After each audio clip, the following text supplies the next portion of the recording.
Clara Whitaker grew up at the far edge of a two-lane road where the pavement gave up and turned to dust. Her mother worked whatever shifts were hiring, mornings at the diner, afternoons cleaning rentals by the lake, weekends stocking shelves at the dollar store, stringing paychecks together the way other people strung lights at Christmas.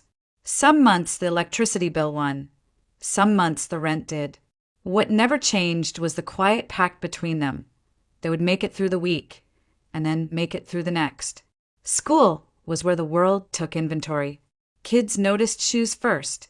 Clara's were always a half size off. Too long in the toe, too thin in the sole. Bought for $3 at the Goodwill bin because you'll grow into them, honey. She did, and by then the heels had already split. Coats came second. The winter she turned 12, her coat was a men's army green parka that smelled faintly of cedar and someone else's laundry soap. The boys in homeroom saluted when she walked in. "Goodwill girl," they'd whisper. "Charity kid."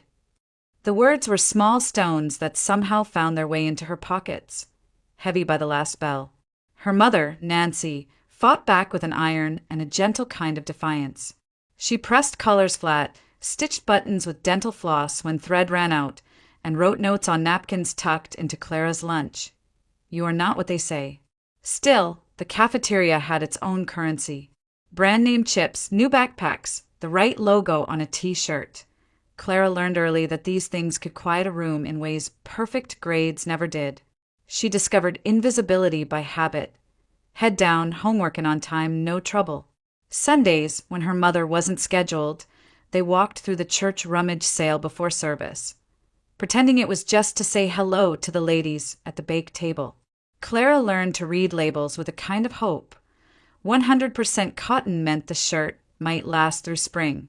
Gently used meant only one owner before her. Once, she found a pale blue cardigan soft as breath. She wore it every Tuesday until someone asked if she ever took it off. After that, she folded it into the back of the drawer and pretended she'd grown out of it. The teasing wasn't constant, only efficient. A glance at her shoes, a laugh when her pencil case unzipped to reveal an odd assortment of donated pens. The way a teacher hesitated before asking for field trip money, already knowing the answer. None of it was enough to send her home in tears every day. But it added up, interest compounding on a loan she hadn't taken out, a debt she didn't owe. At night, when the trailer moaned in the wind and her mother's alarm clock promised another early shift, Clara stared at the ceiling and negotiated with a future that felt as far away as the city lights she could not see. She promised that someday she would step into a store and choose something because she liked it, not because it fit. Books gave her the outline of escape. Guidance counselors talked about financial aid and first-generation scholarships. Teachers slid extra practice tests across her desk with a wink. Clara studied in the library until closing, the hum of the vending machines a steady companion. She learned to convert hours into grades and grades into possibilities. Each A was a small wedge in the door. Each recommendation letter felt like a hand on her back, saying, "Keep going." The day the envelope came, it was thicker than the others. Her mother set it on the table without comment, hands still damp from the sink. Clara opened it carefully, eyes tracking each line twice to be sure. Admission to a university in the city, a merit scholarship that covered tuition and most fees, work-study options for the rest. The paper trembled in her hands. Her mother reached for the letter, then for her, and for a long moment they didn't say anything at all. Silence could be heavy. Today it was light. That night, Clara folded her clothes for the next morning and laid the letter on top like a shield. The words "Goodwill girl" and "Charity kid" still lived in the walls of her bedroom, but they sounded thinner now, less sure of themselves. She thought of sidewalks that didn't break into gravel, of classrooms with windows that looked out over buildings instead of pines, of a campus where no one knew her coat had been someone else's first. She didn't imagine grandeur. She imagined a narrow bed, a quiet desk, and a door she could lock. She imagined waking up and choosing who she might be. The vow she'd made in whispers grew teeth. She would go. She would study. She would not come back the same. And whatever the city asked of her, late nights, early shifts, the ache of pretending she belonged until she did. She would pay it gladly. The next life was not promised, but it was printed black on white, with her name at the top, Clara Whitaker. The campus was bigger than anything Clara had ever known, not just in size, but in the quiet confidence that pulsed through its brick walkways and ivy-covered walls. Students carried themselves differently here, as if the future belonged to them by default. Clara still felt like she was borrowing hers, on loan, until someone realized she didn't belong. She worked evenings at the campus library and cleaned faculty offices on weekends, careful to stretch every dollar from her scholarship. Yet, even on the hardest days, there was a small, persistent thrill in knowing she was here at all. It was in her sophomore year that she first noticed Dr. Benjamin Cole. He was the youngest professor in the English department, recently returned from a fellowship in London, with a voice that made even the driest texts feel alive. His lectures were packed, not just because of the syllabus, but because students leaned forward when he spoke, as if language itself bent closer to listen. Clara sat near the back, scribbling notes furiously, afraid to raise her hand. He was older, composed, and seemed to belong to a world she could never touch. But small gestures have a way of opening doors. One afternoon, after class, Benjamin stopped her as she was gathering her books. "You have an interesting way of interpreting themes," he said, pointing to a note in her margin. "Have you ever considered publishing your essays?" She laughed nervously, assuming he was teasing. He wasn't. That moment, a brief exchange in an empty classroom, became the thread that pulled her deeper into his orbit. Their conversations stretched beyond literature. He asked about her background, and she, cautiously, shared pieces of it: the secondhand clothes, the single mother, the determination to leave it all behind. He listened without pity, which was rarer than she expected. "You know," he said once, "people like us don't come from the same places, but that doesn't mean we can't end up in the same rooms." It was the closest anyone had ever come to telling her she belonged. It started with coffee after office hours, then dinners at a quiet cafe far from campus. They talked about books and futures, about dreams spoken aloud for the first time. Clara knew the rules, knew what it meant to blur the line between student and professor. Friends whispered, some with envy, some with scorn.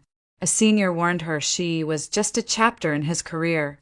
Another professor hinted that Benjamin's reputation for charm preceded him. But Clara had spent her life being told what she couldn't have. This, the way he looked at her as if she were extraordinary, felt like the life she had been reaching for since childhood. By the end of the semester, the relationship had shifted from quiet companionship to something undeniable. They met in the city on weekends, where no one knew their names. He brought her used books annotated in his handwriting, and once, a small silver bracelet for her birthday. "A reminder," he said, fastening it around her wrist, "that you're more than where you started." It was a sentence she would repeat to herself on nights she felt like an imposter. Months later, Clara found herself staring at 2 pink lines on a pregnancy test in the dim light of her dorm bathroom. Her heart hammered as possibilities unraveled. Fear, disbelief, and beneath it all, a strange, fragile joy. When she told Benjamin, he was silent at first, pacing the room, running a hand through his hair. Then, to her shock, he dropped to one knee beside the couch. "Marry me," he said, voice steady. "We'll build a life, our life, together." It wasn't the proposal of storybooks. There was no ring, no candlelight, just a question that felt like a door swinging open. Clara said yes before she had time to think of anything else. All the humiliation and scarcity of her past seemed to dissolve in that single moment. She wasn't the charity kid anymore. She was a woman chosen, loved, and promised a future that stretched far beyond the narrow roads of her childhood. As they sat together that night, hands intertwined, Benjamin talked about apartments and plans and how good she would be as a mother. Clara listened, barely hearing the details. What she held on to was the feeling that she had finally stepped into a world where the floor would not give way beneath her feet. The day Clara met Benjamin's mother was nothing like she had imagined. Agnes Cole lived in a sprawling brick house in an old neighborhood lined with elm trees and wrought iron fences, the kind of place Clara had only ever seen on television. She spent the bus ride rehearsing polite greetings in her head, smoothing the wrinkles from her thrift store dress until the fabric felt thin beneath her fingers. She knew she wasn't from their world, but she hoped kindness might bridge the distance. Agnes answered the door with a cool, appraising stare that traveled from Clara's scuffed flats to the second-hand cardigan she had chosen carefully that morning. "So," she said, folding her arms, "this is the girl." The word girl landed like an insult. Inside, the house smelled faintly of lemon polish and old money. Family portraits lined the hallway, generations of Coles in graduation robes, military uniforms, and tailored suits. Clara felt smaller with each step. They sat in the formal living room, where Clara perched nervously on the edge of a sofa that cost more than her mother's car. Agnes didn't bother with pleasantries. "Where did you say you were from again?" she asked. Clara told her the name of the small town. Agnes let out a short, humorless laugh. "I drove through there once. I didn't realize people actually lived there." Benjamin tried to steer the conversation elsewhere, but his mother wasn't finished. "You're still in school, correct? And cleaning offices on the weekends." Clara nodded, cheeks burning. "So my son, a tenured professor with a promising career, has chosen a girl who scrubs floors. Remarkable." Clara opened her mouth to speak, but closed it again. Benjamin sat beside her, staring into his coffee, saying nothing. Each silence was louder than the words that came before it. By the time Agnes called her a nobody from nowhere, Clara's vision blurred with tears. On the ride back, she told Benjamin she couldn't do it. "Your mother hates me. She thinks I'm worthless. Maybe she's right." Benjamin took her hand and assured her that Agnes would warm up, that she was set in her ways and just needed time. "She'll see who you are once she knows you," he promised. Clara wanted to believe him, needed to believe him, so she swallowed her doubts and nodded. The wedding, when it came, felt less like a celebration and more like a formality to be endured. There was no dress shopping, no flowers, no gathering of friends and family. They signed papers in a small courthouse office with beige walls and flickering fluorescent lights. Benjamin kissed her cheek, quick and distracted, and said, "We're married. That's what matters."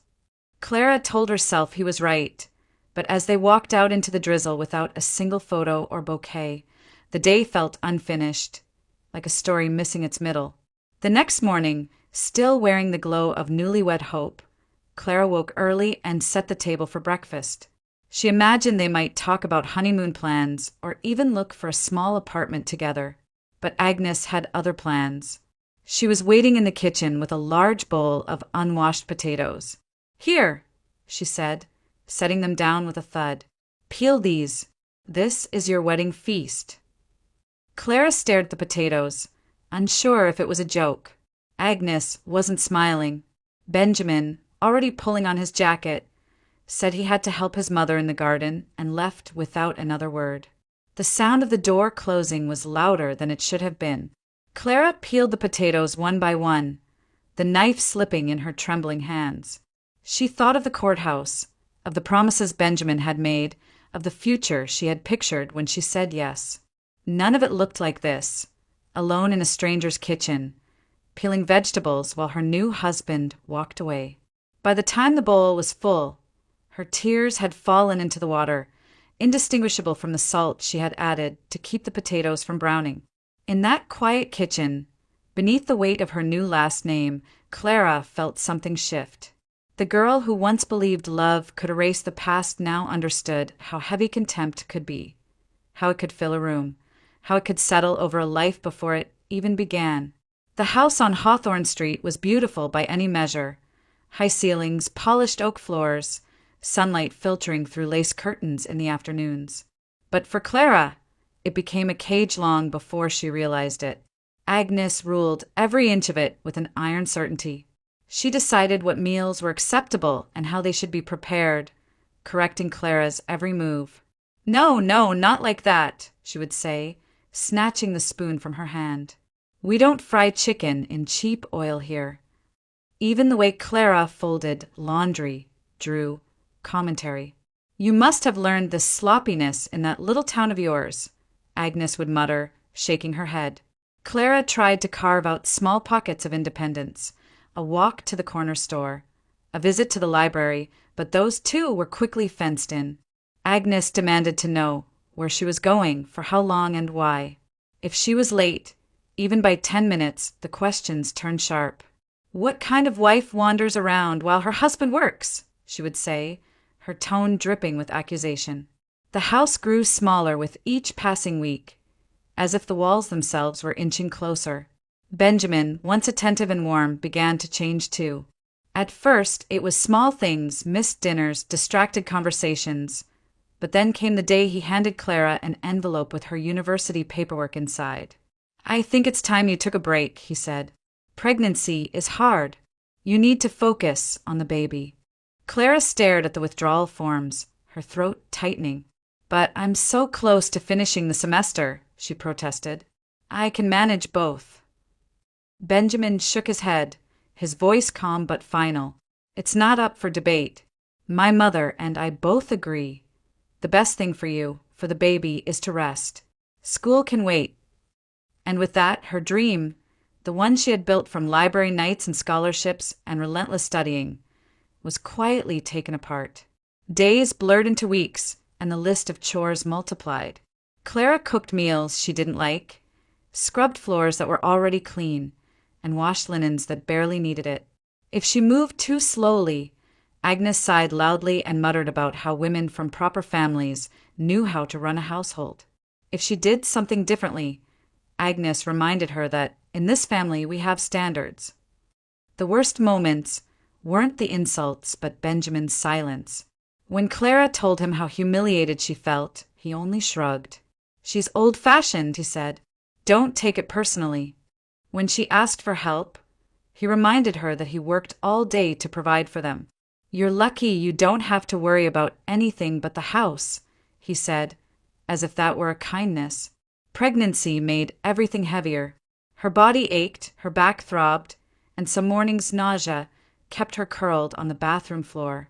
But chores waited, meals had to be made, and Agnes never missed a chance to point out that women have been doing this for centuries. Clara tried to remind herself why she stayed. She told herself that once the baby came, things would change, that Benjamin would soften, that Agnes would accept her, that the three of them would become a family. It was a fragile hope, but it was all she had. And yet, the loneliness was relentless. Benjamin worked late, sometimes not coming home until after she was asleep. Agnes spent hours on the phone with friends, talking about Clara as if she weren't in the next room. She means well, she'd say, but she's so simple. She'll learn. Clara would stand silently in the hallway, hand on the swell of her belly, and wonder if her child would grow up hearing those same words. Sometimes, at night, she would sit by the window long after the lights were out. The street lamps cast faint circles of gold on the sidewalk, and she would watch strangers pass beneath them, couples laughing, teenagers with backpacks slung over their shoulders, women walking home from work in clothes they had chosen for themselves. The sight made her chest ache. This was supposed to be the life she had dreamed of, a husband, a home, a family. Instead, it felt like she had traded one set of walls for another. The cage was prettier now, polished floors instead of cracked linoleum, lace curtains instead of faded blinds, but it was a cage nonetheless. And as winter turned to spring, Clara began to fear that when the baby came, the door would close for good. By the time Clara reached her 8th month of pregnancy, her body felt like borrowed territory. Swollen ankles, aching joints, a back that screamed with every step. Even simple tasks took twice as long, but Agnes never seemed to notice. Dust collects faster when a woman is idle, she said one March morning, pointing to the top shelf of a tall cabinet. Clara hesitated. The shelf was above her head, and she could feel the weight of her belly pulling her off balance. I don't think I should be climbing right now, she murmured. Agnes waved off her concern. It's just a chair, Clara. Women have been working through pregnancies since the dawn of time. Reluctantly, Clara fetched the old wooden chair from the pantry and climbed up, stretching to reach the dusty shelf. She had just run the rag across the back edge when the wood beneath her gave a sudden, sickening crack. The world tilted. For one horrifying second, she was weightless. Then came the crash, a sharp pain radiating up her spine, and the metallic taste of fear flooding her mouth. Agnes screamed her name, but the sound felt far away. The next moments blurred into sirens, bright lights, and paramedics, lifting her onto a stretcher as questions swirled above her head. How far along? Did she lose consciousness? Clara clutched her belly, whispering to the baby over and over, "Hold on. Please hold on."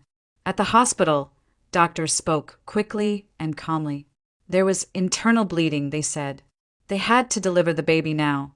Everything happened in flashes. A consent form thrust into her hands. Benjamin's face pale and tight as he arrived just in time to squeeze her fingers. The antiseptic chill of the operating room. Clara counted the ceiling tiles until the anesthesia pulled her under. When she woke, the room was quiet except for the steady beep of a monitor. A nurse leaned over her with a practiced smile. "You have a little fighter," she said. Clara's heart leapt. He's small, but he's breathing on his own. Tears slipped down her cheeks as they placed the tiny bundle in her arms. His skin was pink and warm, his fist no bigger than her thumb. "Victor!" she whispered, the name forming without thought. "Because he survived." Agnes appeared at the foot of the bed, eyes red and swollen. She took a hesitant step forward. "Clara," she began, her voice trembling, I'm so sorry. I shouldn't have asked you to do that. I wasn't thinking." Clara stared at her, too exhausted to speak. Agnes had never apologized to her before. Now, she reached for Clara's hand and held it, awkward and unsure, but genuine. Something in her posture had shifted. The sharpness was gone, replaced by something closer to regret. The days that followed were a blur of sleepless nights and anxious hours by the incubator. Victor was healthy but fragile, and every small cry sent a jolt through Clara's chest. Agnes visited the hospital every day, bringing homemade soup and sitting quietly by the crib. Once, Clara woke in the middle of the night to find the older woman whispering to Victor through the glass, tears tracking down her cheeks. At home, life rearranged itself around the new rhythm of motherhood. Clara's days became a cycle of feedings, diaper changes, and hushed lullabies. Her body ached, her mind swam with exhaustion. But every time Victor curled his tiny fingers around hers, the world felt briefly perfect. For the first time in a long time, Clara felt needed, not as a maid or a scapegoat, but as a mother. Benjamin, however, seemed to drift further away. He spent longer hours at the university and often slipped into the guest room, claiming he didn't want to wake the baby. When Clara asked for help, he would smile faintly and say, "I'm terrified I'll drop him," as if fear excused absence. "I'm just so tired," he added, and disappeared behind the door of his study. Nights grew quieter without him. Clara would rock Victor by the window, humming softly while the city hummed back beyond the glass. She told herself Benjamin just needed time, that fatherhood would settle into his bones eventually. But as weeks turned into months, the space beside her in bed stayed cold, and his footsteps echoed down the hall instead of toward her. Still, when Victor's eyes fluttered open and locked onto hers, Clara felt something stronger than disappointment. She felt purpose. The world could shrink and harden around her, but in that small heartbeat pressed against her chest, she found a reason to keep going. And for now, that was enough. It happened on an ordinary afternoon, the kind that passed without note. Victor was napping, the house smelled faintly of chamomile tea, and Clara was folding laundry in the living room when Benjamin walked in with an unfamiliar tension in his face. He didn't sit, didn't kiss her hello. Instead, he remained standing by the doorway, hands buried in his pockets. "I got an offer," he said, his voice steady but distant. "A teaching position in China. 5 years. It's a huge opportunity, prestigious, well-funded. The kind of thing that could change everything for my career. Clara blinked at him, unsure she'd heard correctly. 5 years, she repeated. When? In 2 months. He still hadn't looked at her. Her heart lurched. And Victor? Me. Benjamin sighed, the way someone might sigh when a meeting runs long. It's not a place for a baby. Or for you, not right now. The conditions, the language barrier, it wouldn't make sense. It's better if you stay here. My mother will help. You'll manage. Clara stared at him as if the floor had shifted. Manage? He's your son. I'm your wife. You're talking about leaving us. I'm not leaving, Benjamin replied, but the words rang hollow. I'll call, all right. It's just 5 years. 5 years is Victor's whole childhood, Clara whispered. Please, Benjamin, don't do this. Don't leave us behind. But he was already turning away, talking about logistics, storage, his teaching schedule, as if her pleas were background noise. Clara followed him down the hallway, begging him to reconsider, but he didn't stop. Not once did he ask what she wanted. 2 months later, he was gone. At first, Benjamin kept his word. A call once a week, a photo of a new classroom, a message about how busy he was. Clara clung to those scraps, rereading them at night while Victor slept on her chest. But the calls grew shorter, the gaps longer. Weeks turned into months, and then the messages stopped altogether. Emails went unanswered. Packages she sent to his university address were returned unopened. One evening, as she watched Victor reach for a toy with clumsy, determined fingers, Clara realized she didn't know if Benjamin had even seen a picture of his son in 6 months. The thought hollowed her out. Life without him was harder, but clearer. Bills didn't wait for heartbreak, so Clara took a part-time job at a local grocery store, working nights after Victor was asleep. During the day, she enrolled in an online degree program, determined to finish the education that had been stripped from her. Agnes, once her harshest critic, became her unlikely ally. She helped watch Victor, encouraged Clara to study, and even surprised her with a laptop purchased from her savings. "You're too smart to stop now," she said one evening, gently patting Clara's shoulder. Slowly, a new rhythm took shape. Mornings began with Victor's babbling and ended with online lectures playing softly through her headphones. Clara learned to stretch every dollar, to balance bottles with textbooks, to carry exhaustion like a second skin. It wasn't the life she had imagined when she said, yes, in that tiny courthouse, but it was theirs, hers and Victor's. Agnes, too, softened in ways Clara hadn't thought possible. She read to Victor from the worn books Benjamin had loved as a boy, knitted him blankets, and sometimes, when she thought Clara wasn't looking, whispered apologies she'd never spoken aloud. They weren't the family Clara had hoped for, but they were a family nonetheless. Nights were still long and sometimes lonely, but when Victor's small hand wrapped around her finger, Clara felt the ache ease. The future remained uncertain. Benjamin might never return, might never care, but she no longer waited for his shadow to fill the doorway. Her world had narrowed to 2 faces, a son whose laugh could shatter any darkness, and a woman who had once despised her but now shared her tea at the kitchen table. It wasn't easy, but it was peaceful. And for Clara Whitaker, peace was more than she'd dared to hope for. It was a late autumn afternoon when everything changed again. Clara was chopping vegetables for dinner, while Victor built towers with his wooden blocks in the living room. Agnes was reading aloud from the newspaper, her voice steady as always, when it suddenly faltered. There was a thud, soft but wrong, and when Clara turned, she saw Agnes slump sideways in her chair, the paper sliding to the floor. "Agnes!" Clara screamed, rushing to her side. The older woman's face was pale, her right arm limp, her words tumbling into incoherent sounds.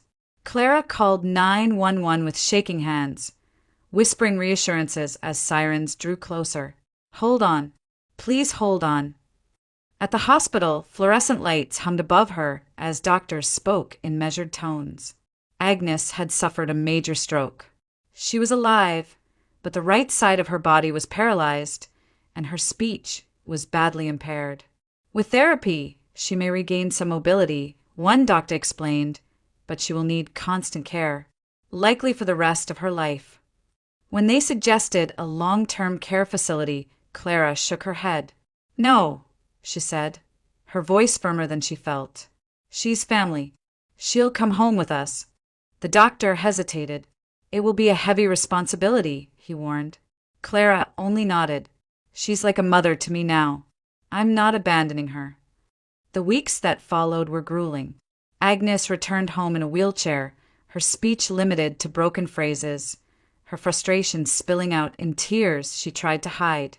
Clara left her job at the grocery store. There was no way to manage shifts and full-time care, and found herself juggling the needs of a growing boy and a recovering woman with barely a moment to breathe. At night, after Victor was asleep and Agnes dozed in her recliner, Clara baked in the kitchen. Pies, cookies, muffins, anything that could be sold at the weekend farmer's market or ordered by neighbors. It wasn't much, but it kept the lights on and the pantry stocked. Despite the exhaustion, something unexpected bloomed in that small house. Victor, now a bright, curious boy with his father's eyes and his mother's resilience, became Agnes's greatest joy. Every morning he ran to her wheelchair and climbed into her lap, clutching picture books and narrating the stories in his own dramatic voice. Agnes listened intently, laughing when she could and pointing to words she wanted him to repeat. Speech therapy sessions became family rituals. Clara would sit on the couch beside Agnes, gently guiding her through syllables, while Victor clapped and cheered every small victory.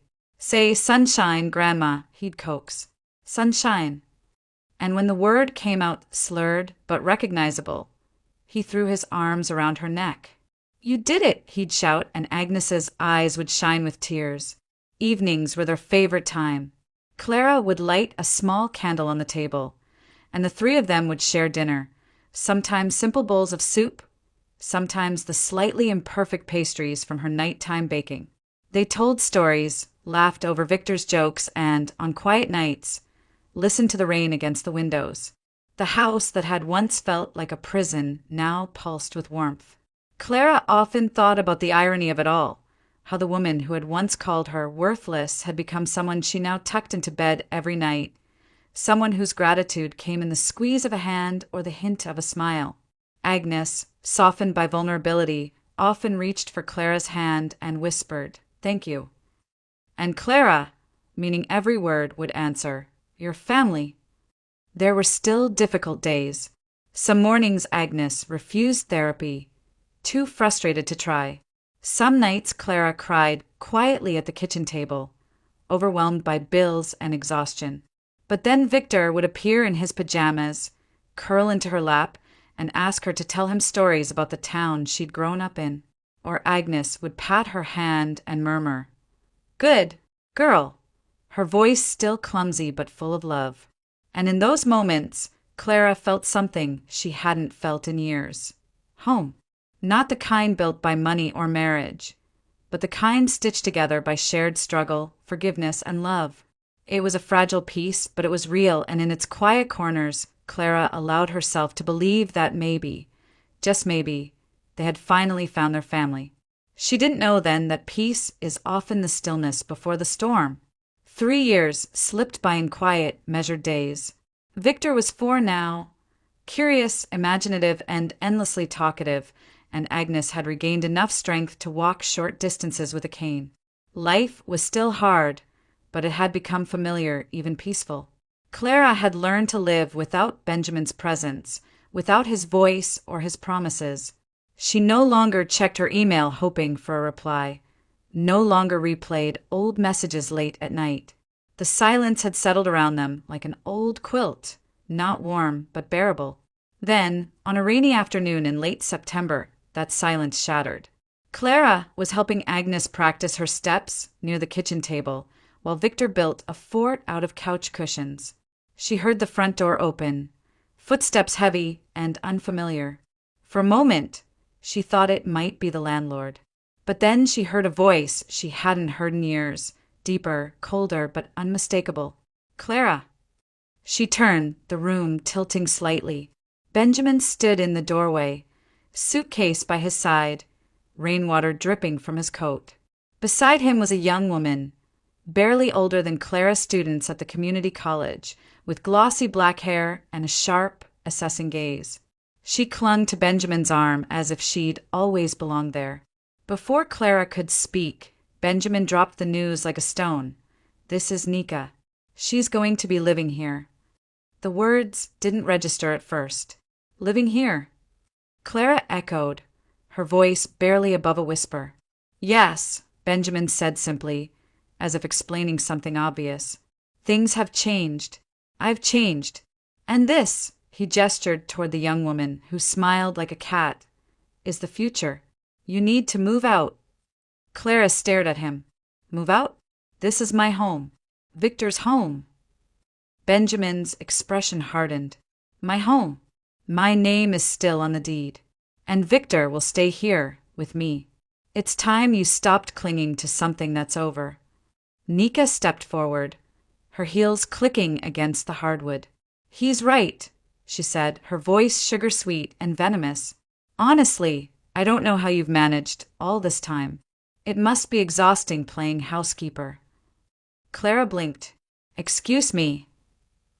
"Oh, don't be offended," Nika replied with a smirk. "I just assumed, well, from the look of things, the baking, the cleaning, the way you fuss over his mother, I thought you were staff." The room went still. Clara felt something hot rise in her chest. Anger, humiliation, heartbreak all tangled together. She stepped closer, her voice low and trembling but steady. "Be careful what you say in this house," she warned, "because if you push me too far, you might find yourself at the bottom of those stairs before you even unpack." Nika's smile faltered for the first time. Benjamin quickly stepped between them. "Enough," he snapped. "Clara, you're embarrassing yourself.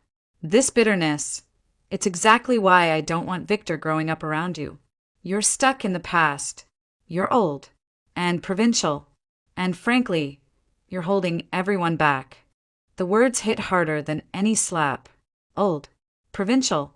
He said them so casually as if they were facts rather than knives. Clara looked at the man she had once loved, the man who had promised her a future, and saw a stranger. "Does Victor know you're here?" she asked quietly. Benjamin shrugged. "He'll adapt. And Nika will be good for him. Younger, more energetic.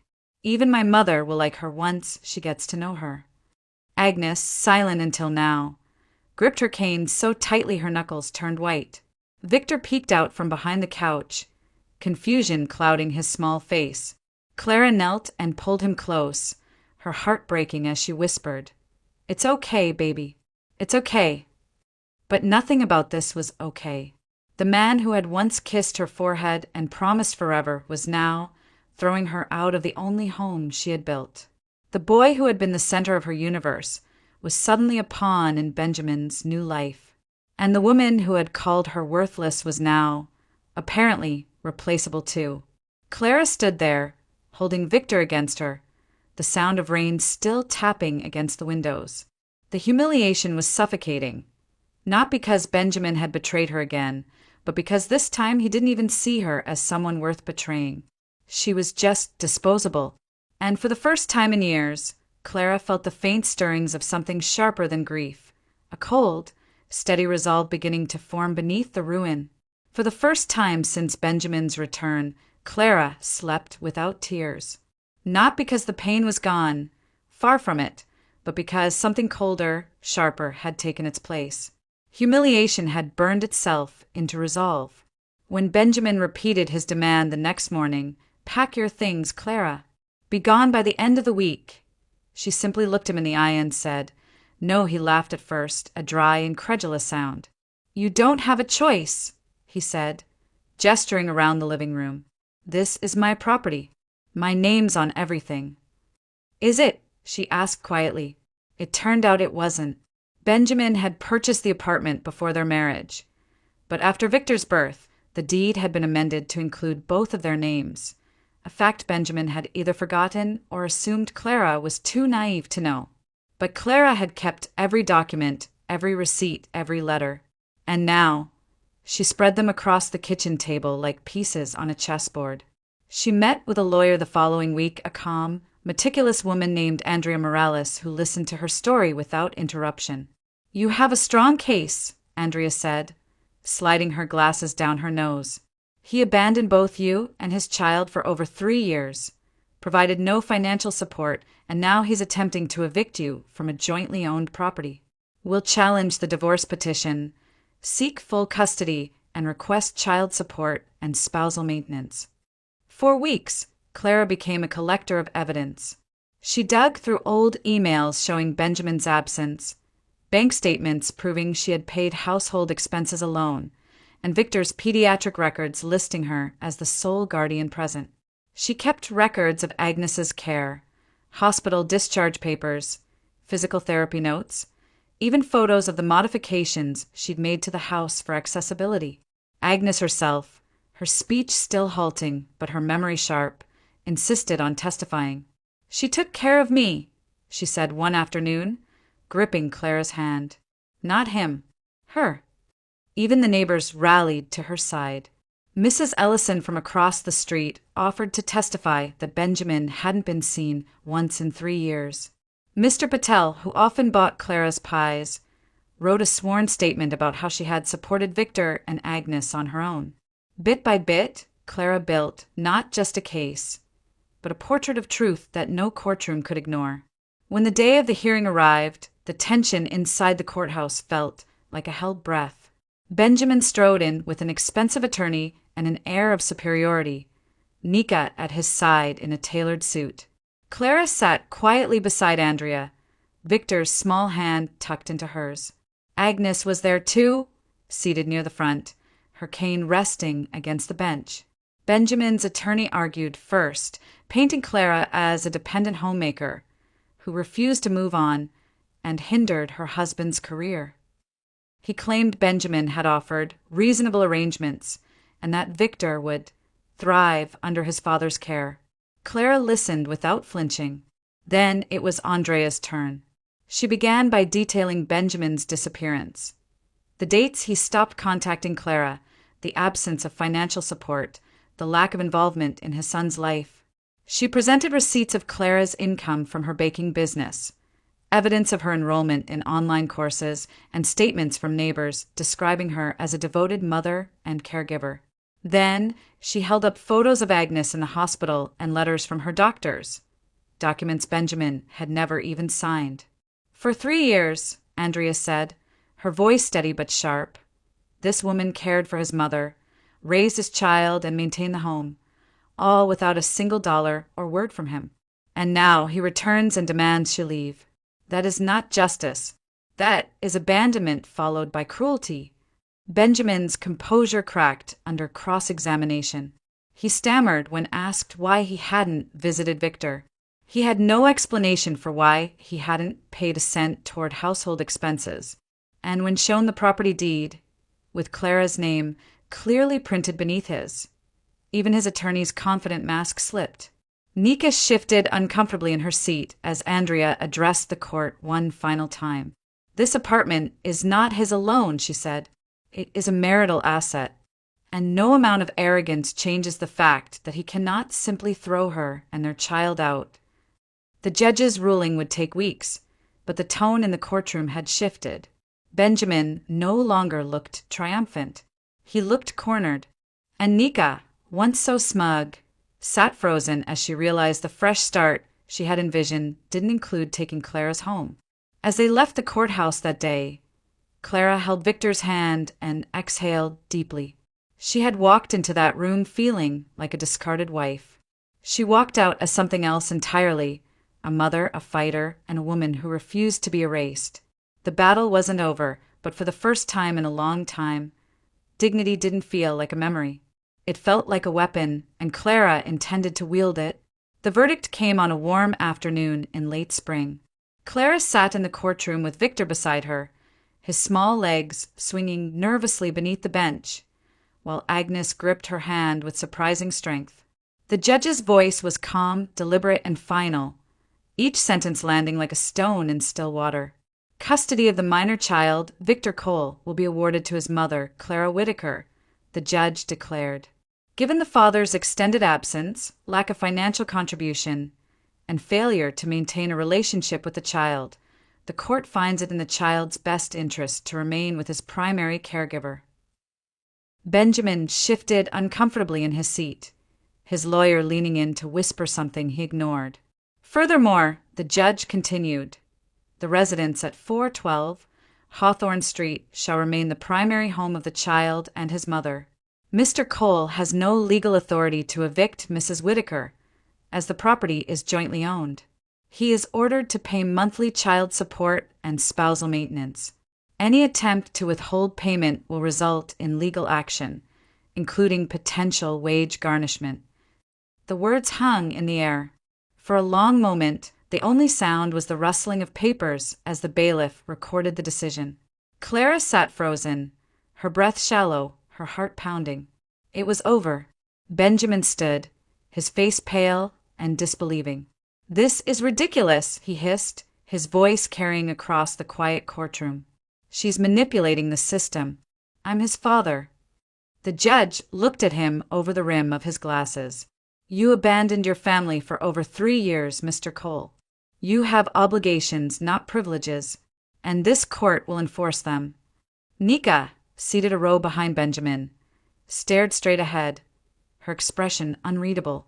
But as the weight of the decision settled in, her composure began to crack. By the time they stepped out into the courthouse hallway, she was already pulling her hand from Benjamin's. "You didn't tell me she owned half the apartment," she said, her voice sharp. "You didn't tell me about the support payments either." "Nika, wait." Benjamin reached for her arm, but she stepped back. "I'm not signing up for this," she snapped, and with that she turned and walked away, her heels clicking down the marble corridor until the sound faded entirely. Benjamin stood there, stunned and alone, the future he'd so confidently planned dissolving around him. Clara watched without a word. She felt no triumph, no bitterness, just a profound, bone-deep stillness. He had tried to erase her, and instead he had erased himself. In the weeks that followed, the house on Hawthorne Street settled into a new rhythm. Victor built elaborate forts in the living room, his laughter filling the rooms that had once echoed with silence. Agnes, though slower now, insisted on helping in the kitchen, her hands steadying Clara's as they kneaded dough together. And Clara, no longer the frightened, uncertain woman who once peeled potatoes in tears, found herself breathing easier with each passing day. Benjamin's visits were rare and brief. He brought gifts Victor barely looked at and asked questions he didn't really want answered. He spoke often of getting back on his feet, but there was a weariness in his eyes that hadn't been there before. For Clara, it no longer mattered. His approval, his absence, his regret, none of it defined her anymore. One evening, months after the final hearing, Clara stood by the kitchen window as the sun slipped below the skyline. The city stretched before her, golden and alive, its streets humming with possibilities. In the yard, Victor chased a ball across the grass, his laughter carried on the breeze. Agnes watched from her chair on the porch, smiling faintly as the boy darted past her feet. Clara felt something stir deep inside her, a quiet realization that hummed like a heartbeat. "I am not that girl anymore," she thought. Not the one in second-hand shoes. Not the one mocked for what she lacked. Not the woman begging to be seen. She was a mother who had raised her son alone, a daughter to a woman who had once despised her, a survivor of betrayal, humiliation, and abandonment. And now she was something more. She was the woman who had stood her ground, who had fought not just for a home, but for dignity, who had turned a life built on charity into one built on choice. Victor's laughter rang out again, bright and unrestrained. Clara smiled, letting the last of the day's light wash over her face. She had once sworn to leave behind the small, dusty town that had shaped her, to become someone no one could laugh at again. Now, watching her son play beneath a sky painted in gold, she knew she had done more than that. She had won. The world keeps turning, and with each turn comes a new story. When one door closes, another opens, leading us into a journey entirely different. Let us set aside the echoes of the tale just past and step together into a new realm where another destiny awaits to be told. And now I invite you to listen to the second story, a path of its own, unrelated to what came before, yet filled with mysteries and surprises meant only for those willing to journey onward with me. The evening rain had just begun to mist the streets of Seattle, coating the sidewalks in a slick shimmer of neon reflections. Madison Blake stepped off the curb, her heels clicking against the wet pavement as she hurried toward her apartment building. It had been a long day at the design firm, one of those days filled with canceled meetings, last-minute client requests, and the endless hum of fluorescent lights. All she wanted was the quiet comfort of home. Her umbrella dripped as she shook it closed in the lobby, the sound of rain still whispering against the tall windows. She rode the elevator up to the 7th floor, exhaustion tugging at her body, but there was also a faint sense of anticipation. Tonight, she told herself, maybe Ethan would finally talk about the future. After 4 years together, the silence on that subject had become deafening. Madison slid her key into the lock as quietly as she could, easing the door open. She expected the low glow of the kitchen light and perhaps the faint clatter of dishes. Ethan often cooked late. Instead, what she heard made her freeze just inside the doorway. A voice drifted from the kitchen. Ethan's voice. Low, casual, edged with a kind of mockery that sent a chill down her spine. "I mean, that's exactly why I don't want to get married," he was saying, his laugh sharp and careless. "She's always waiting, always hoping I'll make some big gesture. Like I'm going to get down on one knee and turn her into a wife. No thanks. I've got it good already." Madison's hand tightened around her keys, the metal cutting into her palm. Her heart skipped and then pounded so loudly she thought he might hear it over the steady hum of the kitchen vent. She pressed her back against the wall, the crack of light from the kitchen spilling across the hallway floor. Ethan kept talking, oblivious to her presence.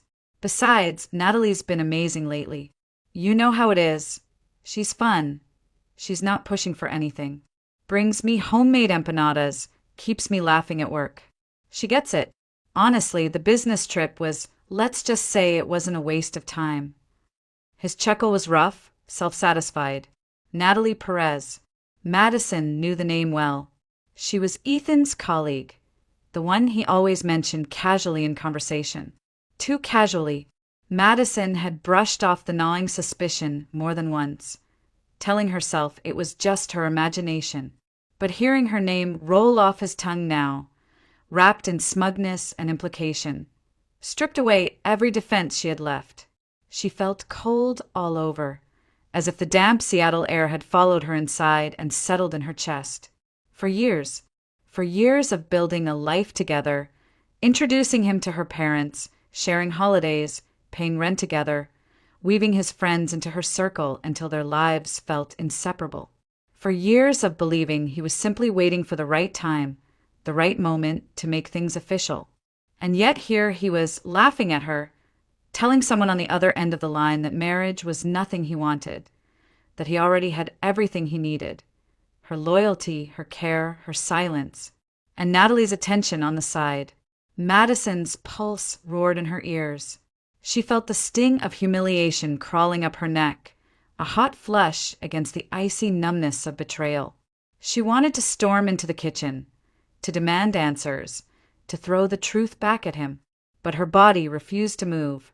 Instead, she stood frozen, her breath shallow, forcing herself not to make a sound. Her mind played back every moment she had clung to, the way Ethan brushed off her mother's subtle hints about rings, the times he worked late without explanation, the weekends he suddenly had plans she wasn't invited to, all the red flags she had chosen not to see. And now, standing in the dim hallway, she could no longer pretend. "Tomorrow's her birthday party," Ethan continued, his voice dripping with amusement. "I'll swing by, say hi, then disappear until morning.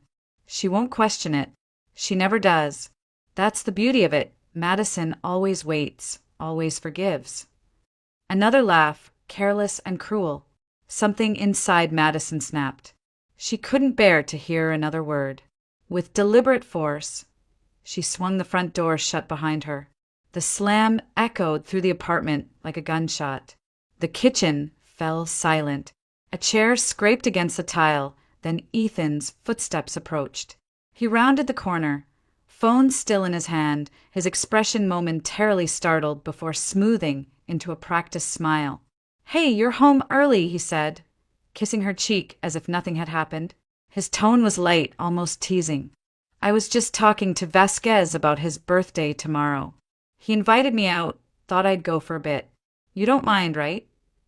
Madison stared at him, her face carefully composed, her eyes unreadable. Inside, a storm raged, anger, humiliation, and the crushing weight of realization. But her voice came out calm, detached, almost foreign to her own ears. "Of course," she said softly. "Go. Don't let me keep you from celebrating."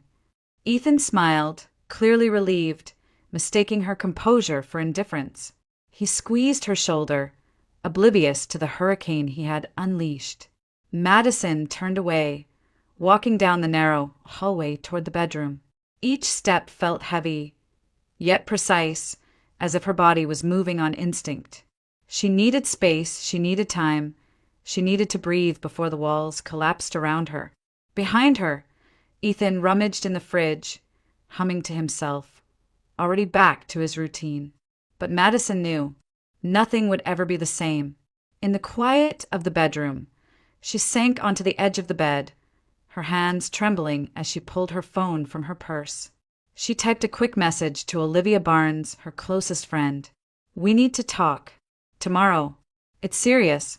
As the rain continued to tap against the window, Madison stared into the darkness. The man she had trusted, the life she had built, the dreams she had nurtured, they had all shattered in the span of minutes.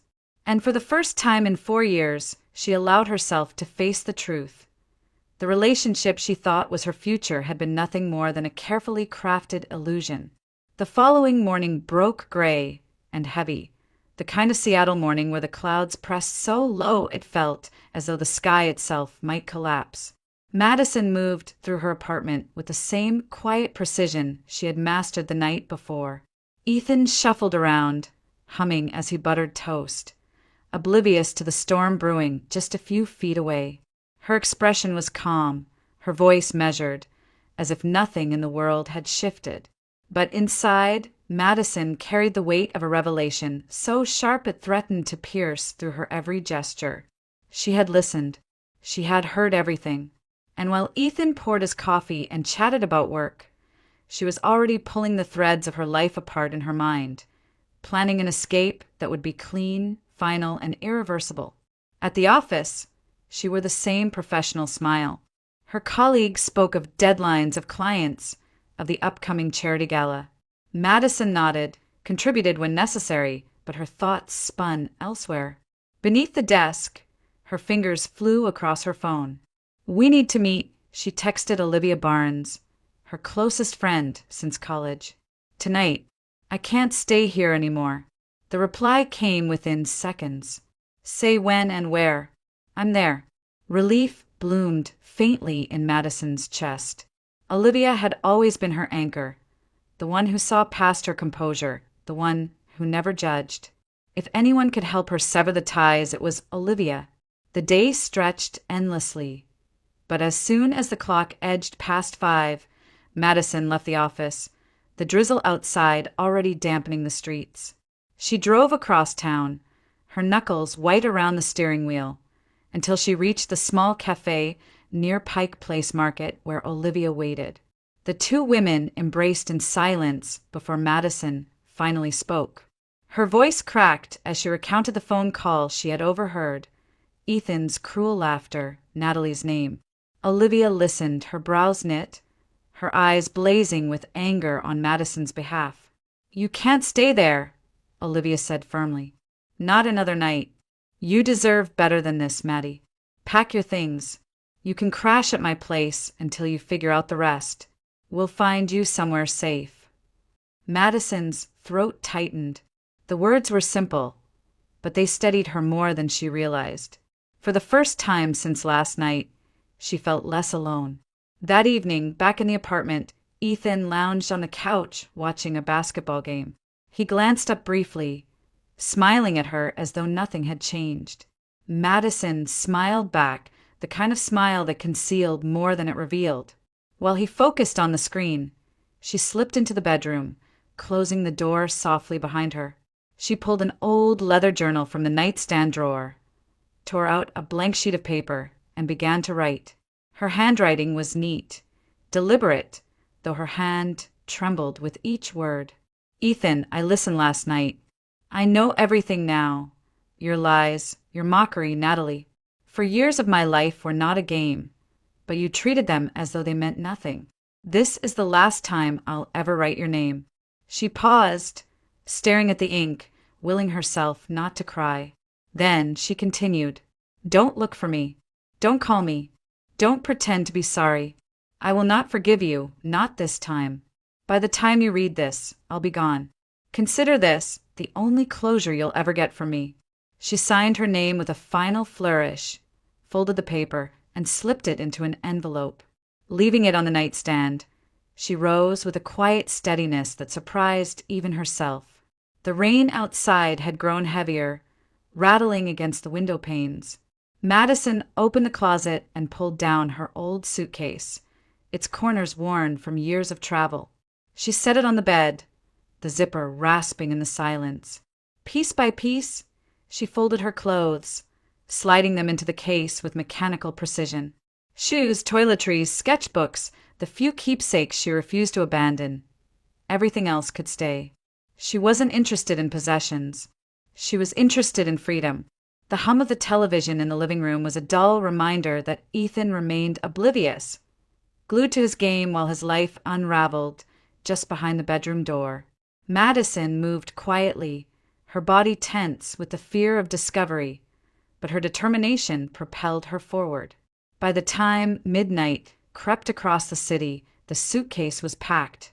Madison zipped it shut and glanced around the room one last time. Every photograph, every shared memory, every trace of love she had poured into these walls felt hollow now. She slipped on her coat, lifted the suitcase handle, and stood in the doorway. The envelope on the nightstand glowed faintly in the dim light, a silent declaration of finality. For a moment, she hesitated. For years of her life were rooted in this place, in this man, in this illusion. But then the sound of Ethan's laughter drifted down the hallway, a careless cheer at a play on the screen, and her hesitation dissolved. She turned off the bedroom light, walked steadily through the living room, and opened the front door. Ethan glanced over, distracted, his expression casual. Going somewhere? He asked, half focused on the game. Madison's smile was calm, almost serene. Just out for a bit. And before he could ask more, she stepped into the hallway, the suitcase wheels rolling softly against the carpet. The elevator doors closed behind her, sealing off the life she no longer wanted. Outside, the rain poured down in silver sheets, soaking the pavement, blurring the city lights into streaks of gold and crimson. Madison walked toward her car, her step steady, her resolve unshakable.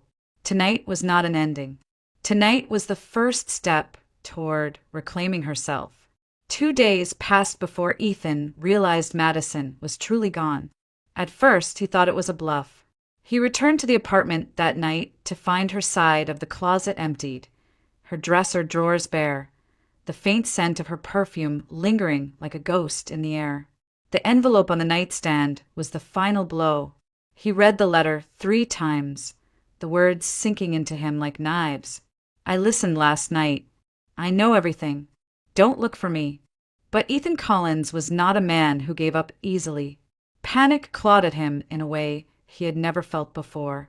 Madison had always forgiven him. She had always been the one waiting, the one smoothing things over.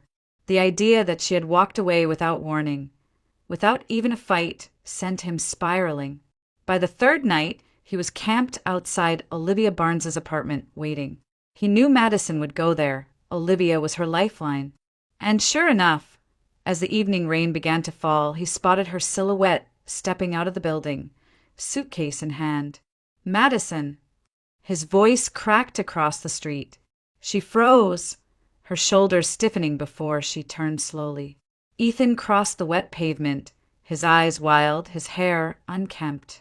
In his hand, he clutched a small velvet box, as though it were a weapon that might save his life. "Please," he said, his breath fogging in the cold. "I was wrong. I know I was. But I can fix this. I can fix us." Madison's face remained calm, but her pulse quickened. She hadn't expected him here, hadn't expected him to show up with desperation written all over him. "You can't fix 4 years of lies with one gesture," she said, her voice steady despite the tremor in her chest. Ethan dropped to one knee right there on the rain-slicked sidewalk. He snapped open the box, revealing a diamond ring that glittered beneath the street lamp. "I should have done this a long time ago," he pleaded. "Marry me, Madison. Don't throw this away. Don't throw us away." For a moment, the world seemed to hold its breath. The ring sparkled with all the promises she had once begged herself to believe in. For years of waiting, of excuses, of hope, suddenly condensed into the weight of that box. But the memory of his voice on the phone, the laughter in his tone as he dismissed her, as he whispered Natalie's name, sliced through the moment. Madison's chest tightened, but her resolve held firm. She stepped back, shaking her head. "You don't get to do this now. You don't get to break me down for years, and then show up with a ring as if that erases everything. It's too late, Ethan." His face crumpled, the panic in his eyes turning almost feral. "Don't say that. You love me. You know you do." "I did," she answered softly, "but not anymore." Madison turned away, her suitcase wheels rattling against the concrete as she walked toward the car Olivia had waiting nearby. Ethan stayed on the sidewalk, the ring trembling in his hand, his knees soaked by the rain. For the first time, he felt the weight of losing control. The next morning, Madison threw herself into work, determined to ground herself in something steady. At the design firm, her latest project was underway, a luxury office renovation for a growing tech company. The project's lead contact was scheduled to arrive for a consultation that day. When the receptionist buzzed her desk to say the client had arrived, Madison straightened her blouse, forced a professional smile, and walked toward the conference room. The man waiting inside turned as she entered. For a heartbeat, her breath caught. "Lucas," she whispered. Lucas Harrington's expression broke into surprise, then recognition. "Madison Blake. I can't believe this." It had been nearly a decade since they had seen each other, college days filled with late-night study sessions and easy laughter. Lucas had gone on to build a career in corporate real estate, while Madison pursued design. And now, by chance, their paths crossed again in the sterile conference room overlooking the rainy streets of Seattle. "I didn't realize you were with Harrington Properties," she said, shaking his hand, though her voice still carried traces of disbelief. "And I didn't realize you'd become one of the top designers in the city," he replied warmly. "Seattle's smaller than it feels sometimes." Their meeting unfolded with the professionalism required. But beneath the polished discussion of materials and layouts, a current of familiarity hummed between them. Madison caught herself smiling more than once, her guarded heart loosening in ways she hadn't expected. Lucas was kind, attentive, and he listened, really listened to her ideas. Afterward, as they stepped out into the drizzle, Lucas offered to walk her to her car. Their conversation slipped effortlessly from work to memories of college, the professors they loved, the concerts they had gone to, the friends they had lost touch with. For the first time in weeks, Madison felt a flicker of warmth that wasn't tangled in pain. But as Lucas laughed at one of her stories, the sound of Ethan's voice seemed to echo faintly in her memory, sharp and mocking. The contrast was jarring. One man had torn her down, the other reminded her of who she used to be. And yet, that contrast carried its own weight. Ethan was still out there, wounded pride fueling him, and Madison knew he would not vanish quietly. His desperation had already pushed him to one reckless act. What came next was a question that shadowed every step she took. Still, as she drove away from the office that evening, Lucas's number newly saved in her phone, Madison felt the faintest shift in her chest. The rain no longer seemed quite so heavy. The air, for the first time in days, carried a trace of possibility. The storm broke on a Tuesday night. The streets of Seattle shimmered with rain, and the glow of the street lamps bled into puddles scattered along the sidewalks. Madison had just returned to the apartment Olivia had lent her for the week. It was small but safe, filled with the soft scent of lavender candles and the comfort of distance from Ethan. She believed she had carved out a fragile pocket of peace. But Ethan Collins wasn't finished. The pounding on the door came sudden and sharp, rattling the frame. Madison froze, her breath caught in her throat. She knew that knock. It carried the weight of his temper, the impatience of a man who believed the world owed him obedience. "Madison, open up."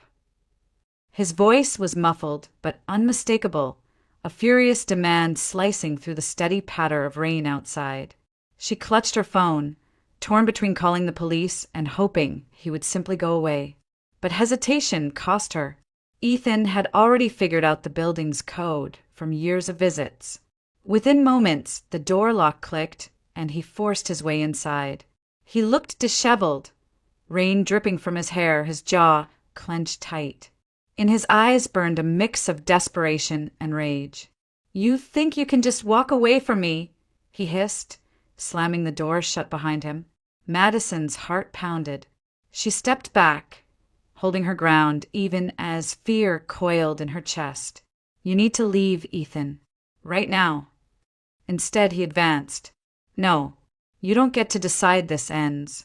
You're mine, Madison. Always have been." She backed into the corner of the living room, the coffee table digging into the backs of her legs. Ethan lunged forward, grabbing her wrist with bruising force. Madison gasped, twisting to pull free, but his grip only tightened. "Stop fighting me."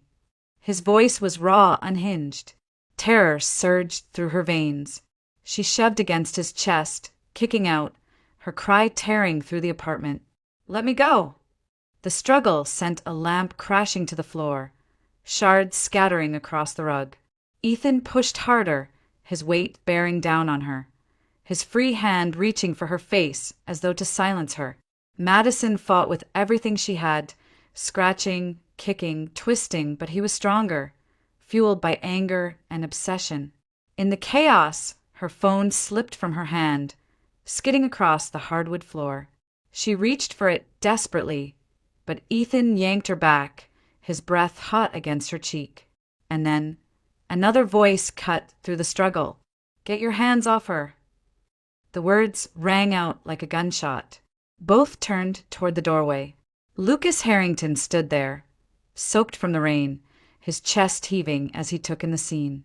His eyes locked on Madison, then on Ethan, and something fierce snapped inside him. Ethan sneered, refusing to release his grip. "This doesn't concern you. Stay out of it." Lucas crossed the room in 3 strides, his hand clamping onto Ethan's shoulder as he tore him away from Madison. She stumbled back, gasping, clutching her wrist where Ethan's fingers had left angry red marks. But Ethan wasn't about to retreat. He lunged at Lucas, fist flying. The blow connected with Lucas's jaw, the crack echoing in the small apartment. Madison cried out as Lucas staggered, but he didn't fall. Instead, he steadied himself, his own fist slamming into Ethan's ribs with brutal precision. The 2 men clashed violently, the room filling with the sounds of grunts, crashes, and the splintering of furniture. Madison stood frozen for a moment, horror and adrenaline locking her in place. Then instinct jolted her forward. She grabbed the fallen lamp base, wielding it like a weapon. "Enough!" she shouted, her voice shaking but sharp. Lucas pinned Ethan against the wall, his forearm pressed to his throat. "You ever touch her again," Lucas growled, his eyes blazing, "and I swear you'll regret it." Ethan gasped for air, but his defiance remained. "She's mine. You think she's yours now. She'll crawl back to me. She always does." Madison's hand trembled around the lamp base, but her voice came firm, cutting through the chaos. "No, Ethan, I won't. Not ever again." Her words silenced the room. The finality in her tone was undeniable, ringing with a strength Ethan had never expected from her. Lucas released him, shoving him toward the door. Ethan stumbled, rage burning in his eyes, but Madison stood tall, blocking the path back into her life. "You're finished here," she said coldly. "I don't care what excuses you make, what promises you offer, or what ring you wave in front of me. We're done. You don't own me, and you never will." Ethan's jaw tightened, his pride fractured by the firmness in her voice. For the first time, he saw that Madison was no longer the woman who waited, forgave, and endured. She had drawn a line, one he could no longer cross. Lucas stepped closer, his presence solid beside her. "Leave," he ordered, "before I call the cops." For a long moment, Ethan stood there, chest heaving, eyes darting between them. Then, with a bitter curse, he shoved the door open and stormed out into the rain, slamming it behind him. The silence that followed was deafening, broken only by Madison's ragged breaths. Her body shook, her wrist aching, but relief slowly seeped into her bones. The storm had come and gone, leaving wreckage in its wake, but also clarity. Lucas turned to her, his jaw bruised, his knuckles raw. "Are you okay?" Madison nodded, though her eyes brimmed with tears. "I am now." She set the lamp base down, her shoulders sagging under the weight of exhaustion. Lucas guided her to the couch, sitting beside her in quiet solidarity. For a moment, neither spoke. The rain outside pounded the windows, but inside, Madison felt the first fragile sense of safety she had known in weeks. The severing was complete. Ethan was gone, and with him the illusion that had bound her for years. Madison had cut the final thread, reclaiming not just her freedom, but her voice. And though the night was heavy with bruises and broken glass, it also marked a beginning, a chance to build something stronger, untethered from the chains of the past. The week after Ethan's violent intrusion was marked by silence. Madison avoided him completely, cutting off every thread of contact. Olivia stayed close, Lucas checked in often, and Madison worked tirelessly to keep herself moving forward. But across the city, Ethan's world was collapsing into chaos. One rainy evening, Ethan sat in his car outside Natalie Perez's apartment. His mind was still consumed with Madison. Her refusal, the cold finality in her voice, the sight of Lucas standing protectively beside her.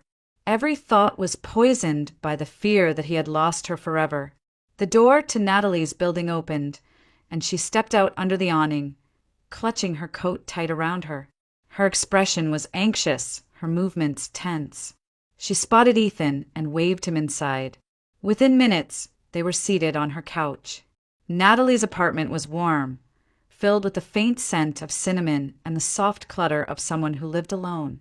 She twisted her hands together, her eyes darting everywhere but his.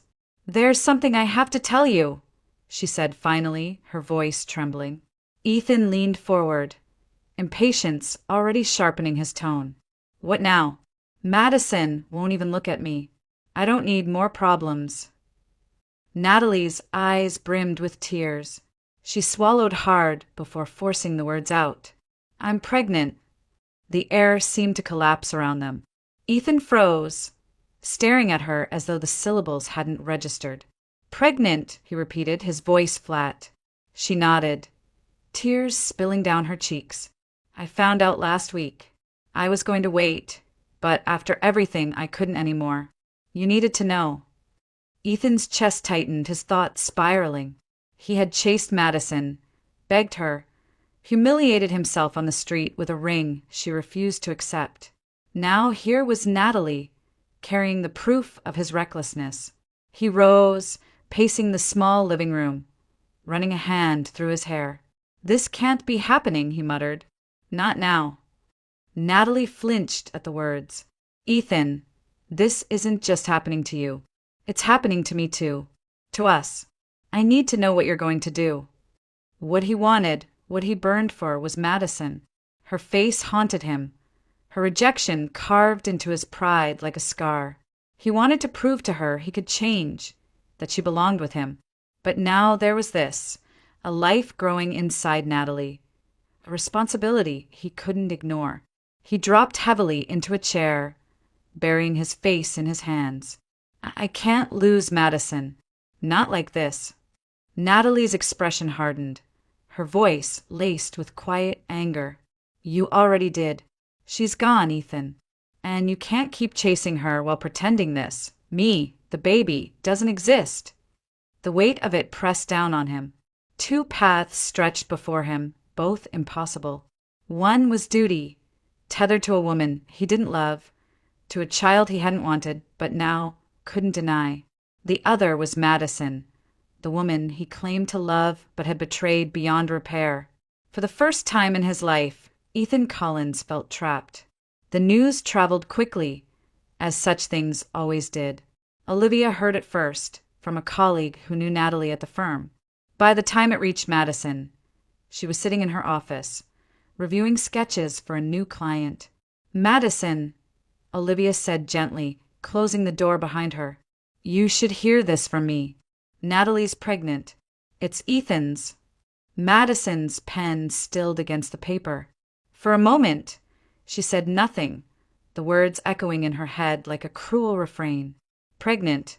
Ethan's child. Her throat tightened, but she forced herself to breathe. So that's it, she said at last, her voice even though her heart ached. That's who he really is. That's the life he's chosen. Olivia reached for her hand. Don't let this pull you back in. You've come too far. Madison nodded, her eyes fixed on the sketch before her, though she no longer saw it. The pain was sharp, a fresh wound layered over the old ones. Yet beneath it, something steadier took root. She would not go back, not to the man who had mocked her, hurt her, betrayed her, and now tied himself to another woman with a child. That night, Madison stood at the window of Olivia's apartment, watching the city lights blur through the rain. She remembered Ethan's voice, once so familiar, now foreign. She remembered the way he had clutched the ring, the desperation in his eyes, and she remembered the finality of her own words. We are done. The news of Natalie's pregnancy hurt. It cut deep, reopening everything she had buried. But it also solidified her resolve. Whatever Ethan wanted, whatever schemes he dreamed up, she would not be part of them. She pressed her palm against the cold glass, her reflection staring back at her. Ethan Collins no longer had any claim on her life. His choices had sealed his fate, and Madison Blake, though battered and bruised, was finally stepping into a future that no longer belonged to him. The days after Natalie's revelation were heavy ones. Madison carried the news quietly, the sharpness of it lingering in her chest like a splinter she couldn't remove. She kept working, kept moving forward, but at night, when the city was hushed beneath the endless drizzle, she felt the ache of betrayal settle deep inside her bones. Ethan had chosen a path that left no room for her, and though she knew she didn't want him back, the reminder of his reach into her life hurt all the same. Lucas Harrington noticed. He had a way of reading her silences, of sensing the weight behind her eyes, even when she tried to mask it with a professional smile. One evening, after a late client meeting, he asked her to join him for dinner. Madison hesitated at first, but something in his gentle persistence nudged her toward yes. They sat in a quiet corner of a restaurant overlooking Puget Sound, the windows fogged slightly from the warmth inside. The air smelled of cedar and salt, and the flicker of candlelight softened Lucas's features. Madison felt herself relax for the first time in weeks. As the night unfolded, their conversation slipped between past and present. Lucas recalled the college library where they had spent endless nights poring over textbooks, the late-night pizza runs, the jokes that made even the hardest days bearable. Madison found herself laughing, truly laughing, something she hadn't done in far too long. When the plates were cleared and the hum of the restaurant softened around them, Lucas leaned forward, his expression more serious. "Maddie," he said quietly, using the nickname from their college days, "I know what you've been through, and I know you're still hurting. But I can't sit here and pretend I don't feel something for you. I want to be with you, not just as a client, not just as an old friend, as someone who cares about you, who wants to stand by you." Madison's breath caught. Her instinct was to retreat, to build walls around her bruised heart. "Lucas, she shook her head. "I don't know if I'm ready for that. Everything with Ethan, it left me hollow. I don't know if I can trust again." Lucas reached across the table, not touching her hand, but resting his own near enough for the gesture to feel safe. "I'm not asking you to forget what happened. I'm asking you to let me show you what it's supposed to feel like. No lies, no games, just something real." The sincerity in his voice pulled at her defenses. For a moment, Madison let herself imagine it. Mornings without suspicion, laughter without weight, love without fear. The thought scared her as much as it comforted her. That night, when he walked her to her car, the rain had slowed to a mist. Lucas paused, searching her eyes. "I'll wait as long as you need. Just know I'm here." Madison drove home with her heart in turmoil. She wasn't ready to leap, but the seed of possibility had been planted, and it grew quietly with each passing day. Weeks turned into a rhythm. Lucas became a steady presence in her life. He joined her at project meetings, offered insights on designs, and sometimes simply sat with her over coffee, letting silence fill the space without pressure. Madison found comfort in those moments, the kind of comfort that didn't demand anything in return. Olivia noticed the change. One evening, as they shared takeout on the couch, she nudged Madison gently. "You smile more when you talk about him," she teased. Madison rolled her eyes, but the faint blush on her cheeks betrayed her. "It's not like that. Not yet." "Maybe not," Olivia replied, "but it could be. And you deserve it." The truth was undeniable. Madison was beginning to heal, and Lucas's presence was part of that healing. He didn't push, didn't crowd her, but he reminded her that life could move forward, that love could look different than the pain she had endured. One Saturday afternoon, they walked through Discovery Park, the air crisp and salty from the sound. Lucas told her about his parents, his younger sister who lived in Oregon, the way his career had both thrilled and exhausted him. Madison shared pieces of herself she hadn't spoken aloud in months. Her childhood dreams of designing homes, the fear she carried of never being enough, the fragile thread of hope she was trying to follow. At one point, they stopped by the bluff overlooking the water. The horizon stretched wide and endless, the late sun breaking through the clouds in streaks of gold. Madison inhaled deeply, feeling a rare sense of peace. Lucas stood beside her, his hands tucked in his pockets, simply letting her breathe. "You don't have to say anything," he murmured. "Just know you're not alone anymore." Something inside her shifted then. Not a leap, not a surrender, but a quiet opening. Madison turned toward him, her lips parting as though to speak, but instead she simply smiled. For the first time in months, it felt genuine, unburdened. Lucas smiled back, his eyes warm, and they stood together in silence as the wind tugged at their coats. By the time they returned to the city, Madison realized her heart no longer felt like a fractured glass threatening to shatter. It was still fragile, yes, but in Lucas's presence, it was beginning to mend. She wasn't naive. She knew scars didn't vanish overnight, and that trust once broken was not easily rebuilt. But for the first time since Ethan's betrayal, she felt her life tilt toward something new, something that looked a little like hope. And though she didn't say the words aloud, Madison knew. The future no longer terrified her. The invitation had come from Olivia, a quiet suggestion over coffee one dreary afternoon. "You need a break, Maddie. A real one. Let's get out of the city for a weekend. Somewhere calm, somewhere we can breathe. Madison hesitated at first. Work was demanding, her emotions still tender, but Olivia's persistence wore her down.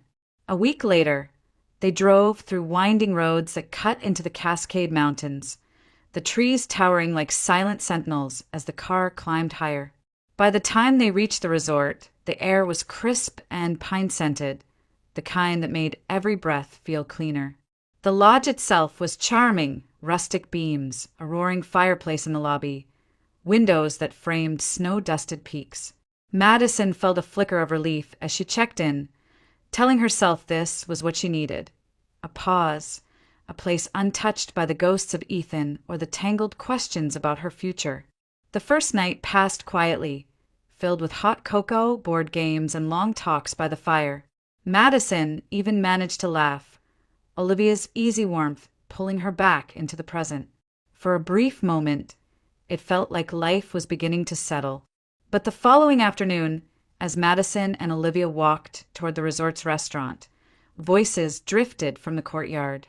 Madison froze mid-step. She knew that voice, steady, familiar, one that had recently begun to steady her own heart. Lucas. She turned the corner, and there he was, standing near the fountain, his tall frame unmistakable even at a distance. Relief surged in her chest at first, until she saw the woman beside him. Valeria. Madison didn't know her name yet, but everything about her presence screamed intimacy. She was stunning, dressed elegantly despite the casual mountain setting, her hand brushing Lucas's arm with easy familiarity. When she laughed, she leaned in close, her body language leaving no doubt that this was no casual encounter. Madison's breath caught. The world tilted, the snowy peaks spinning behind her. She stood frozen, watching as Valeria slipped her arm through Lucas's, tugging him toward the restaurant. He didn't pull away. Olivia touched her shoulder gently. Maddie, but Madison couldn't move. Every nerve in her body screamed with recognition. Not of Lucas, but of the pattern. Ethan had stood in this very shadow once, hiding behind casual excuses, letting her believe she was the only one while another woman lingered, just out of sight. Now here it was again, playing out before her eyes. She didn't approach. She couldn't. Instead, she turned sharply, retreating to her room with Olivia trailing behind. That evening, Lucas knocked on her door. Madison stood stiffly by the window, her arms crossed, her chest tight with fury and heartbreak. Olivia lingered nearby, protective but silent. Madison. Lucas's voice came from the other side. Can we talk? She hesitated only a moment before yanking the door open. He stood there, confusion flickering in his eyes as he searched her face. What are you doing here? She demanded, her voice sharp enough to cut. I had a client meeting in the area, he explained, his brow furrowing. They invited me to stay at the resort for the weekend. I didn't know you were here. Madison's laugh was bitter. And you didn't know Valeria would be here either? Lucas's expression tightened. Madison, it's not what it looked like. Her heart twisted at the familiarity of the words. She had heard them before, from Ethan, whispered with the same urgency, the same insistence. It's not what it looks like. I saw her with you, Madison said, her voice trembling now. Her arm on yours, laughing like she belongs there. And you didn't stop her. You didn't even look uncomfortable. Do you know what that felt like? Do you know what I saw? Lucas stepped forward, desperate. She's my ex, Valeria. She showed up out of nowhere. Of course she did, Madison cut in, her tone like ice. Because that's how it always happens, isn't it? The past, the secrets, the women who suddenly appear. And I'm supposed to stand there and believe you. Again. Her chest rose and fell rapidly, the pain in her eyes unmistakable. I can't do this, Lucas. I won't. He reached for her hand, but she pulled back as if burned. Madison, please. I care about you. I would never hurt you. You already did, she whispered. The The words landed like a final blow. Lucas's shoulders sagged, his jaw tightening as though he were holding back everything he wanted to say. But Madison's resolve was carved in stone. "This is over," she said firmly. "Whatever this was, whatever we thought it could be, I won't go through it again. I won't live with the fear that every smile hides another betrayal." Lucas stood there, silent, the rain tapping against the window behind her. Finally, with a heavy exhale, he stepped back. "If that's what you want, it is." He nodded once, his eyes dark with regret, and then turned away. The sound of his footsteps faded down the hall, leaving only silence. Madison closed the door, pressing her back against it as her knees threatened to give way. Olivia rushed forward, wrapping her arms around her, but Madison barely felt it. The ring Lucas had given her weeks before, the one that had glimmered with possibility, sat heavy in her suitcase. That night, with trembling hands, she pulled it out and set it on the dresser. The diamond caught the faint light, but to her it looked as cold as the mountain air outside. She whispered the words to herself, a vow she had once spoken to Ethan, but now sealed against Lucas too. Never again. In the stillness of the mountain resort, Madison Blake closed the door not just on a man, but on the fragile hope she had dared to believe in. Once more, she was left with the hollow ache of betrayal and the terrifying thought that maybe trust was something she could never afford again. They drove back to Seattle in silence. The mountains fell away in the rearview mirror, swallowed by a curtain of mist, and the interstate unspooled like a gray ribbon beneath the tires. Olivia kept both hands on the wheel and her eyes forward, letting the quiet sit between them like a blanket rather than a wall. Madison stared out at the rain needling the glass, her reflection a pale echo layered over evergreens and highway signs. She had packed quickly at the resort, moving as if through water. The ring left on the dresser, the door closing behind her with the soft click of an ending.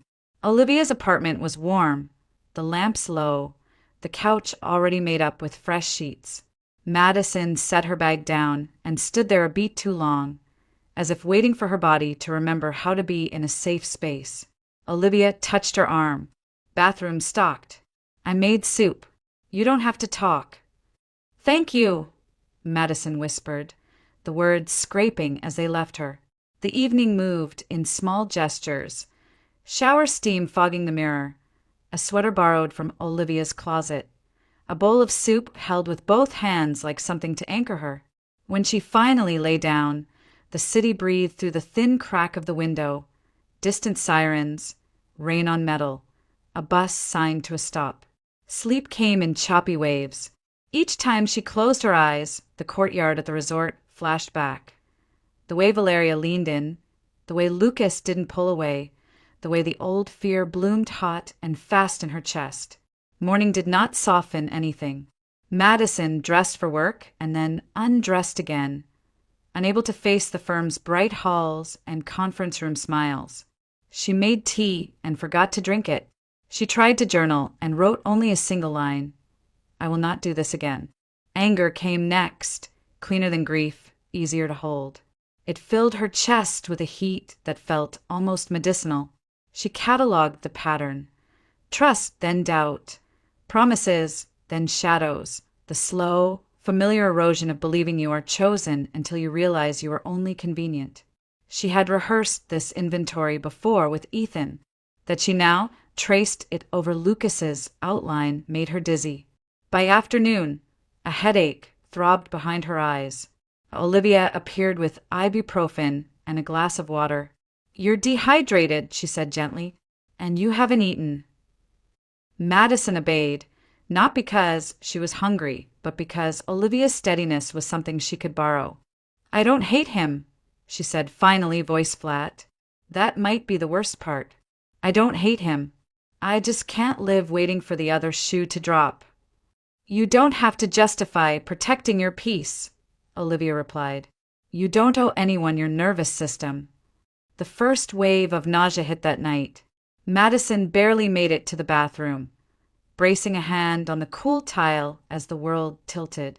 It passed quickly enough to be dismissed. Stress, she told herself. The second wave arrived 2 mornings later. The third, the morning after that. By then, she had stopped pretending. On her lunch break, she walked to the pharmacy around the corner, the fluorescent aisles humming as if they knew a secret. She took the box to the register and didn't meet the clerk's eyes. Back at the apartment, she read the instructions twice, then a third time, even though there was nothing complicated to remember. The minutes stretched elastic. She stared at the ceiling. She folded and unfolded the washcloth on the sink. 2 lines. Clear, undeniable. Madison sat down on the edge of the tub and felt the ground shift, not with terror, but with a solemn, unfamiliar gravity. The air seemed to thin around her.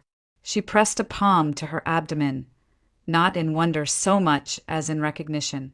Whatever else had broken, something here had begun. Olivia found her that way, very still, the test on the counter, the color drained from her face. She didn't ask, she didn't need to. She stepped in, knelt, and wrapped her arms around Madison's shoulders. "What do you want?" Olivia asked softly, the only question that mattered. Madison's reply came out as a breath. "I don't know yet." Then, after a long moment, more certain, "I want time. I want a doctor. I want to make this decision without fear." They booked an appointment that afternoon. UW Medicine had an opening the next morning with a family practice physician who did early pregnancy confirmations. The clinic smelled faintly of antiseptic and eucalyptus. In a small exam room, under warm lighting meant to soothe, Madison answered questions in a voice that felt separate from her body. Last cycle, symptoms, any pain. The blood draw was quick. The confirmation came moments later. The physician's words were measured and kind. "Early days," she said. "We'll schedule an ultrasound in a few weeks. In the meantime, start a prenatal vitamin. Hydration. Rest." On the way out, Madison picked up the vitamins at the hospital pharmacy. She held the small bottle in the lobby as if it might vanish if she loosened her grip. Outside, the rain had eased to a thin silver drizzle. Seattle seemed to inhale with her. That night, she lay awake on the sofa bed, the city's light a low pulse beyond the curtains. The decision turned over and over in her mind like a stone in a river. She thought of Ethan, how chaos swallowed him, how responsibility had always been something he spoke about and never actually held. She thought of Lucas, his steady voice, the way he listened, the way the resort courtyard had detonated what she was almost ready to believe. She thought of the ring on the dresser, the one she had left behind because the shape of her life could not be held by someone else's promises. Another wave of nausea rolled through and receded. When it passed, clarity rose in its wake. She did not need certainty about men to be certain about herself. In the morning, she brewed coffee for Olivia and ginger tea for herself. She set out 2 mugs and waited until Olivia wandered into the kitchen in a robe, hair twisted up in a loose knot. "I'm keeping the baby," Madison said, the words landing like a cornerstone. "I don't know how to do all of it yet, but I know this." Olivia's eyes filled, not with surprise, but with pride. "Then that's what we do," she replied. "One step at a time. I'll help you find a sublet closer to the clinic. We'll look at leave policies at work. I'll go to the first ultrasound if you want." Madison nodded, relief and resolve mingling into something steadier than either. "I don't want Ethan involved," she added. "Not now, not later. He lost the right to my life a long time ago. And Lucas." Madison's fingers tightened around the mug. The ache, there was a different species, sadder, quieter. "I can't do back and forth. I can't build a home on apologies.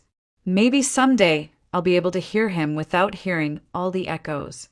But right now, I need distance." "Then distance it is," Olivia said. Madison drafted 2 messages and left both unsent. The first, to Ethan, did not need composing. Silence would speak more cleanly than any words could.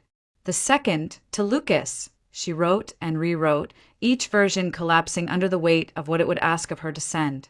In the end, she closed the app and put down her phone. She would not explain herself into exhaustion. She would not ask permission to protect her peace. Instead, she opened her laptop. A new spreadsheet. A new tab of her life. She listed the practical steps in calm, even lines. Prenatal vitamins started. Ultrasound schedule window. Insurance, call HR. Sublet, tour Saturday. Emergency savings, adjust budget. Leave policy, request packet. Under support, she typed a single name, Olivia. Days settled into a careful order. She went to work, came home early when the nausea won. Learned to carry crackers and a water bottle like talismans. She bought looser sweaters and avoided the elevator if it was too crowded. Some nights, she cried quietly and let it pass. Other nights, she fell asleep mid-sentence. The exhaustion of remaking a life sinking her quickly. Little by little, she felt the architecture of her days change. Not healed, not yet, but held. On a clear afternoon, the first in weeks, Madison stood on Olivia's small balcony and watched a sliver of sun break through the overcast and gild the tops of the maples. Below, a city bus sighed at the curb. Across the street, someone laughed, full and open. Madison rested a hand against her abdomen, not with drama, not with a movie's swelling strings, but with a quiet promise that belonged only to her. She had closed 2 doors. She would not reopen them out of loneliness or fear. This child would not be a negotiation, or a leverage point, or an apology. This child would be hers, welcomed into a life built deliberately, one step, one appointment, one clear boundary at a time. When the sun slipped back behind the clouds, Seattle returned to its usual gray-blue hush. Madison went inside to set out vitamins beside the sink and a glass of water by the bed. In the mirror, she looked like herself and also not. A fine, new seriousness had settled into her features, as if a draft of wind had shown the true grain of the wood. She turned off the light, feeling the quiet expand around her. Alone did not mean abandoned. Alone, for the first time, meant chosen. And in that choice lived a future that belonged to no one else. Not to Ethan's chaos, not to Lucas's almosts. Only to Madison Blake and the life beginning, small and insistent, within her. Lucas Harrington had never been a man to beg, but weeks after the disaster at the resort, he found himself doing just that. Madison's silence had cut deeper than any argument could. She didn't return his calls, didn't respond to his texts, didn't answer when he appeared outside Olivia's apartment. Yet he kept trying, convinced that if he could only explain, she would see the truth. One rainy evening, he caught her leaving work. Madison tightened her coat around her, quickening her pace toward the parking garage, but Lucas stepped into her path. "Madison, please," he said, his voice hoarse. "Just give me 5 minutes." She froze, her eyes guarded, her face a mask of calm that barely concealed the storm underneath. 5 minutes, she said finally. No more. Lucas exhaled with relief. That day at the resort, it wasn't what you thought. Valeria showed up uninvited. She knew where I was because of the client meeting. She cornered me in the courtyard. She wanted me back, and she knew exactly how it would look if you saw her clinging to me. His voice broke with urgency. "Madison, I didn't touch her. I didn't invite her. She set me up." Madison's lips pressed into a thin line. The explanation matched what she had feared to hope, that she had been wrong, that her eyes had betrayed her. But Ethan's ghost whispered in her memory, the same words, the same insistence. It's not what it looks like. The wound was too fresh, the pattern too familiar. "I want to believe you," she admitted softly, "but I can't. Not now. Not after everything. Do you understand? Every time I start to trust, I see it all over again. Ethan, Natalie, and then Valeria with you. Even if it wasn't real, it still broke something in me." Lucas's shoulders slumped, but he didn't step closer. "Then let me prove it, however long it takes." Her eyes shimmered, but she shook her head. "I need space, Lucas. I can't live in explanations. I have to live in peace."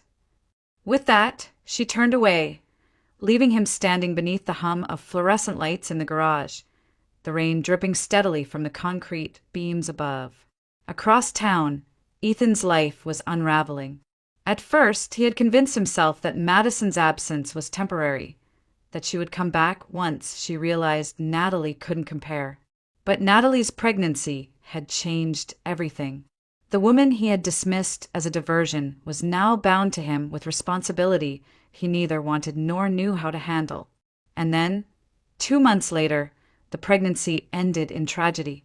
Natalie's sobs filled the sterile hospital room, her hand clutching his as though he could anchor her grief. But Ethan sat hollow, shame gnawing at him. He had wanted the child as proof, as leverage, as a way to pull Madison back into his orbit. Now there was nothing but loss. Their relationship, already brittle, shattered under the weight of it. Natalie accused him of never loving her, of always chasing someone else's shadow. Ethan didn't deny it.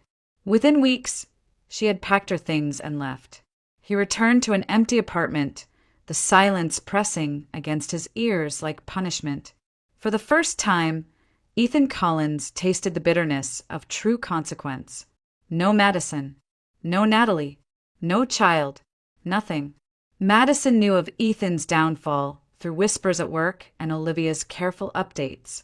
The knowledge stirred something complicated in her chest, relief, sorrow, and a strange finality. Ethan was no longer a threat, no longer the man who could barge into her life and claim it as his own. He was simply a cautionary tale now, unraveling alone. But the real test came one evening when both men appeared on her doorstep, separately unknowingly converging. Lucas stood there first, holding an envelope. Inside were photographs and emails proving Valeria's manipulation. Screenshots of her messages, desperate attempts to orchestrate chance meetings, a trail of intent so clear it was undeniable. Madison scanned the pages, her throat tightening. Lucas's voice was steady. "I wanted you to see it, not to change your mind overnight, but so you'd know I never betrayed you." Before Madison could reply, another knock rattled the door. She opened it to find Ethan, disheveled, eyes rimmed red. He looked smaller somehow, as if life had carved him down to size. "Madison," he said, his voice cracking. "I've lost everything. Natalie's gone. The baby's gone. I don't know who I am without you." The irony twisted inside her, both men at her door, one offering proof, the other begging for salvation. Madison stepped back, her spine straight, her voice clear. "I'm not yours to save, Ethan. And I'm not yours to claim, Lucas. I can't keep living through the lens of what either of you did or didn't do. I have a child to think about now. My child. And that's the only future I'm choosing." The words rang final in the air. Ethan's face crumpled, tears threatening.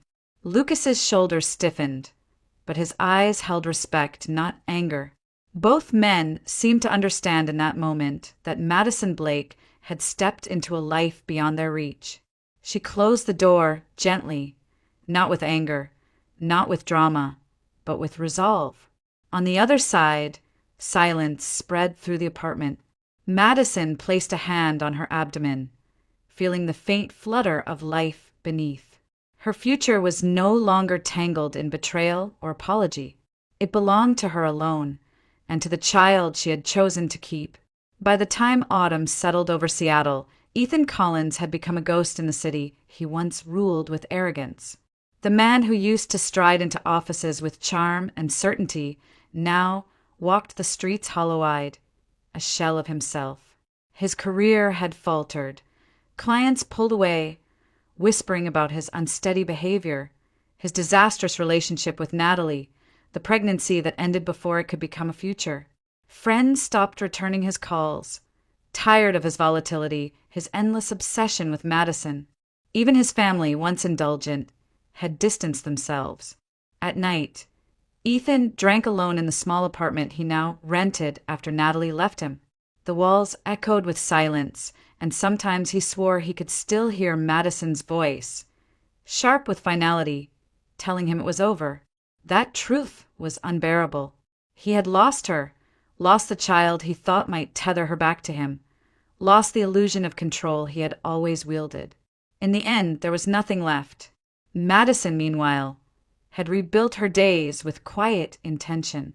Each morning began with a ritual: tea steeping on the counter, a prenatal vitamin placed beside her notebook, a few minutes of breathing before stepping into the world. She worked steadily, avoiding the chaos of gossip, finding solace in the order of design plans and sketches. Olivia remained her confidant, her anchor, and in those long evenings filled with laughter and support, Madison discovered that healing could bloom in ordinary moments. Lucas Harrington had not disappeared. True to his word, he remained patient, careful not to intrude. He sent occasional messages, updates on projects, articles he thought she'd enjoy, gentle reminders that he was still there. For weeks, Madison read them and put her phone down, unwilling to step back into any place where betrayal might hide. But Lucas's patience was not performance.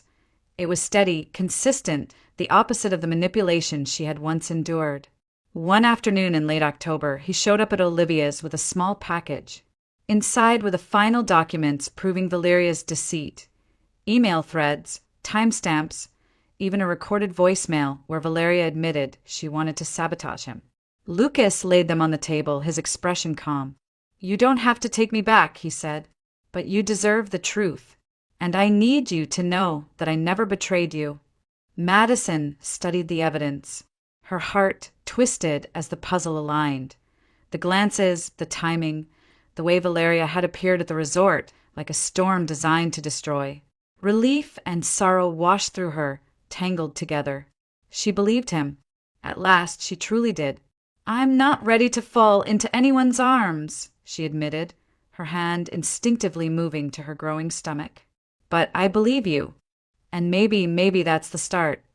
Lucas nodded, his gaze soft. "That's enough for me. I'll wait. For you. For both of you." The months that followed unfolded with a gentler rhythm. Ethan drifted further into obscurity, each headline about his failed ventures another nail in the coffin of his pride. He had lost the narrative, the control, the illusion of power. Madison did not need to raise a hand against him. Life itself had stripped him bare. That was her revenge. The sweetest kind, not through retaliation, but by thriving where he had tried to break her. Madison's belly grew, her world shifting around the promise of new life. She attended doctor's appointments with Olivia at her side, sometimes with Lucas waiting quietly in the lobby. His presence was never forceful, never demanding. It was simply steady, a reminder that not all men vanished when things grew difficult. In December, on a rare clear day, Madison invited Lucas to join her for a walk along the waterfront. The air was crisp, the sky washed in winter light. She paused near the edge of the pier, watching gulls well overhead. "You've been patient," she said, turning to him. "More than I expected. More than I thought anyone could be." Lucas smiled faintly. "I meant what I said. I'd wait as long as it takes." Madison took a breath, her hand resting over the child that had become the center of her new world. "I don't want to live in the past anymore. I don't want fear to decide everything. I want to try again with you. Not just for me, but for this baby. For the family I want us to have." His eyes softened, a mixture of relief and emotion he couldn't quite put into words. "Then that's what we'll build. Together." For the first time in months, Madison felt something light and certain. Not the dizzy rush of infatuation, not the fragile hope of pretending everything was fine, but a grounded, steady kind of peace. She looked at Lucas and saw not perfection, not a cure for her scars, but a partner who had chosen to stay. The story did not end with grand gestures or dramatic revelations. It ended in the quiet moments that mattered most. Madison painting the nursery a soft shade of green, Lucas fixing the wobbly crib, Olivia dropping off groceries and laughing about baby names. It ended with Ethan fading into the background of a life that no longer belonged to him. One evening, Madison sat on the porch of her new home, wrapped in a blanket, watching the rain beat against the railing. Lucas stepped outside with 2 mugs of tea, setting one beside her.